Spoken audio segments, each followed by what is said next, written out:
வந்து 2025 என்னென்ன நடக்கும் அப்படின்னு சொன்னாங்க ஃபர்ஸ்ட் அப்படிங்கிறத பற்றி தான் ஃபர்ஸ்ட் இதை பார்ப்போம். ஸோ பாபா அவங்க வந்து ஒரு 3 விஷயம் வந்து 2025 நடக்கும் அப்படின்னு சொன்னாங்க. ஸோ அது என்னன்னா, ஃபர்ஸ்ட் வந்து இயற்கை சீற்றம், ஒரு மிகப்பெரிய ஏதாச்சும் ஒரு புயலோ இல்லை சுனாமியோ இல்லை ஏதாச்சும் வந்து பூகமோ ஏதாச்சும் வந்து 2025 வந்து நடக்கும் அப்படின்னு சொன்னாங்க. ரெண்டாவது ஒன்று என்னன்னா, பொருளாதார ரீதியாக வந்து சரிவு ஏற்படும் அப்படின்னுமே வந்து சொன்னாங்க. மூணாவது விஷயம் என்னன்னா, இது இருக்குல்ல, கேன்சருக்கான ஒரு வேக்சின் வந்து இருக்குல்ல, ஸோ அந்த வேக்சின் அதாவது கேன்சருக்கான ஒரு மருந்து வந்து கண்டுபிடிப்பாங்க அப்படின்னு வந்து சொன்னாங்க. ஸோ இந்த 3 விஷயமே வந்து 2025 நடந்ததை கேட்டாங்கன்னா, ஃபர்ஸ்ட் அவங்க சொன்னது வந்து இயற்கை சீற்றம் நடந்தது அப்படின்னு நடக்கும் அப்படின்னு சொன்னாங்களே.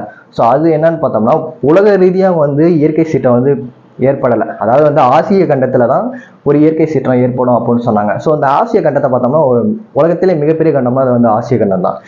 இந்த கண்டத்தில் இருக்க நாடுகளில் எங்கேயுமே வந்து இயற்கை சீற்றம் வந்து ஏற்படலை அப்படின்னு கேட்டோம்னா ஸ்ரீலங்கா. ஸோ ஸ்ரீலங்காவில், அதாவது இலங்கையில் வந்து புயல் ஏற்பட்டு அங்கே உள்ள மக்கள் எல்லாமே ரொம்ப கஷ்டப்பட்டது, புயல்னால வந்து ரொம்ப கஷ்டப்பட்டுட்டு இருக்காங்க. ஸோ அந்த இன்சிடென்ட் தான் வந்து பாபா அவங்க வந்து இன்கேஸ் வந்து அவங்க சொல்லியிருந்திருக்கலாம்.